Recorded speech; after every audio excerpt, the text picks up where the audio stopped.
me viví un testimonio similar, menos cercano, con Octavio Paz. Octavio Paz, al final de su vida, él tuvo cáncer.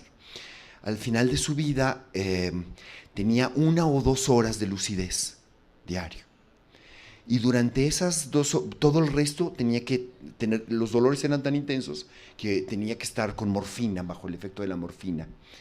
Y cuando iba a visitarlo, cada 2, 3 días, hablábamos mucho de la muerte, ¿no? Es un tema que a él no lo, no lo hacía, digamos, no era uno de sus temas principales, pero por supuesto, estando él a punto de morir, era algo que le importaba mucho.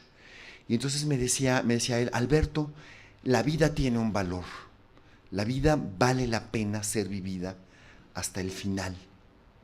Dice, pero si yo no tuviera a Marillo, si Marillo no estuviera aquí, es decir, su amor, yo ya me hubiera ido. Es decir, él ya hubiera elegido irse. Entonces, bueno, esto tiene que ver con estos habitantes de la noche. Es decir, la noche, no solamente la noche geográfica, sino la noche de la vida, ¿no? El momento en que estamos al borde de sentir que hemos llegado al final, ¿no? La noche es el gran tema de la literatura romántica. No sé si han leído a Hölderlin. Es una exploración, toda la literatura romántica alemana es una exploración de la noche. La noche de la luna, la noche que conocemos, pero también la noche de la vida, en todos sus extremos, incluso en el extremo del amor. O sea, Los sufrimientos del joven Werther es una novela fabulosa sobre un hombre que decide que, de nuevo, el sufrimiento de la vida es tal que durante sus insomnios, decide acabar con la vida. Decide que se tiene que morir, porque no tiene el amor que necesita. De nuevo, la balanza, deseo, amor, erotismo, el peso del sufrimiento de la vida.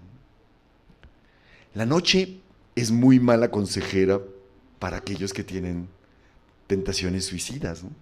Para aquellos que son autodestructivos. Y el instrumento para esa mala consejera es el insomnio.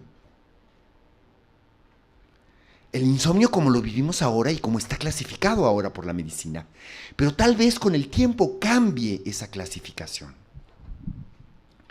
Es muy curioso que, por ejemplo, en esta serie del New York Times sobre el insomnio, trataron de buscar, y lo dicen en la introducción, alguien que hablara positivamente sobre el insomnio, que enumerara las ventajas del insomnio. Y lo único que encontraron es un filósofo que escribe un ensayo sobre Cioran, sobre Émile Cioran, sobre el filósofo de lo tremendo, ¿no? Y es muy curioso porque este filósofo habla de Cioran con cero empatía. No entiende para nada de qué está hablando Cioran.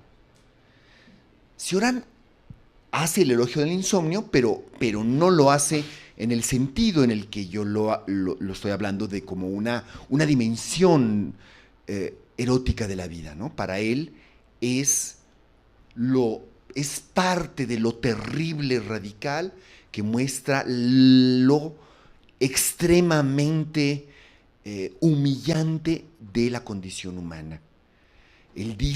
Cioran dice, yo no sé por qué dicen que los humanos nos definimos por ser racionales. Yo he conocido perros más inteligentes que algunos amigos míos. Dice, el hombre se define por tener insomnio. Por supuesto que es una provocación. Él está jugando, ¿no? O sea, en esa mueca de terror se está riendo de nosotros, ¿no? Y en toda la serie, y el filósofo habla, pero en realidad no entiende, es un mundo al que realmente no tiene nada que ver, ¿no? Hay otro libro muy interesante de una señora que se llama, pues tengo pésima memoria, se llama Patricia Morris Rowe, que no sé si, ¿no has oído hablar de ella? Ella escribió un libro que se llama, aquí tengo la fichita de Amazon, se llama Wide Awake, o sea, ampliamente despierto, ¿no? Y es un recorrido, o sea, ella dice, voy a escribir sobre el insomnio, y entonces pues va a ver a médicos, va a ver a gente, cuenta toda su experiencia del insomnio, y ella dice, yo soy miembro de una familia, soy la cuarta generación de insomniacos.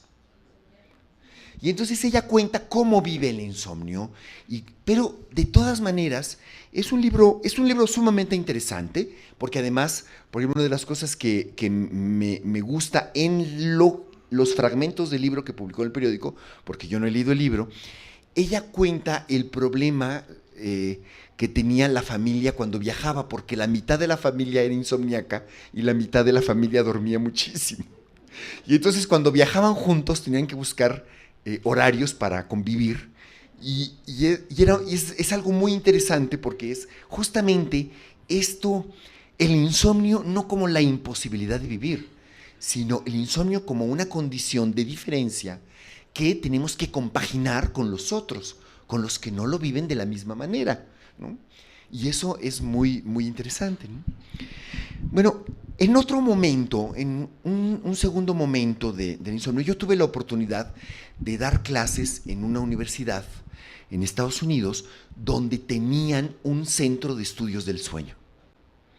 Y entonces yo dije, bueno, tenía una pequeña preocupación porque yo dije, a lo mejor esto que tengo yo de no dormir, a pesar de que he leído que no pasa nada y todo eso, a lo mejor es como la gente que se está haciendo daño y no se da cuenta que se está haciendo daño. A lo mejor es un poco como la costumbre de fumador de mi padre, ¿no? Que lo goza y se está haciendo daño, pero no te das cuenta hasta que ya es demasiado tarde, ¿no? Porque no tiene que ver con la conciencia, ¿no? Tiene que ver con otros mecanismos del cuerpo.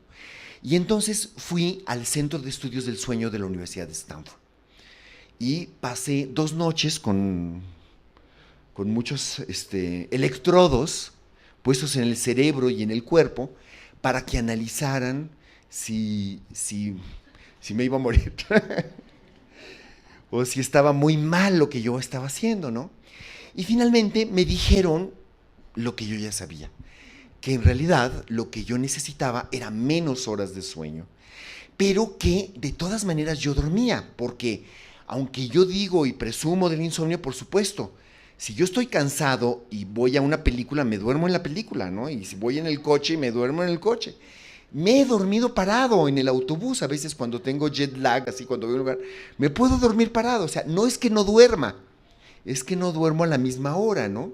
Es un poco cuando mi hijo chiquito Santiago, que no comía para nada. Entonces, claro, estábamos Maggie y yo preocupadísimos, mi esposa, estábamos preocupadísimos porque no comía como todos los demás niños, no le gustaba nada y el niño pues ahí seguía. Entonces, claro, fuimos a ver al doctor y entonces nos dijo, el niño sí come, lo que pasa es que no come lo que ustedes quieren cuando ustedes quieren, pero de que come, come.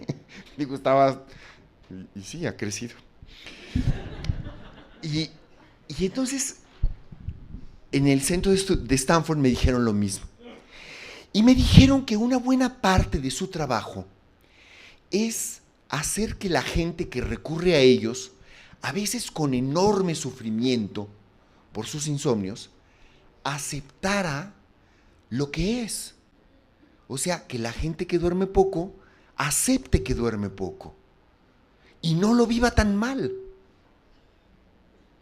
Y que la gente que duerme mucho, pues que duerma mucho. Y que no lo viva tan mal tampoco. Ellos estudian además todo lo que sucede durante el sueño, ¿no? Porque ya saben, hay diferentes niveles de sueño, hay actividades de los ojos en los que saben cómo está el cerebro, en fin, ahí es súper interesante todo lo que le miden a uno o lo que le pueden medir a uno mientras está dormido, ¿no? Pero, de nuevo, en lo que concierne al insomnio, al final de cuentas, o por lo menos lo que me transmitían a mí los científicos más avanzados de Stanford sobre el sueño, es que no saben. Es que no saben realmente algo tan elemental como para qué sirve que durmamos. ¿Para qué sirve neurológicamente? ¿No? O sea, físicamente obviamente que descansar sirve, pero neurológicamente ¿para qué sirve?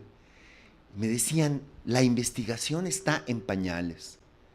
Estamos comenzando a plantearnos las preguntas desde otro extremo. No sabemos exactamente. Y creo que aceptando que no sabemos, tal vez podamos avanzar más que si sabemos. De nuevo, la duda, ¿no? Entre más se sabe que no se sabe. Sin embargo, hay algo que se sabe, tampoco es relatividad absoluta, ¿no?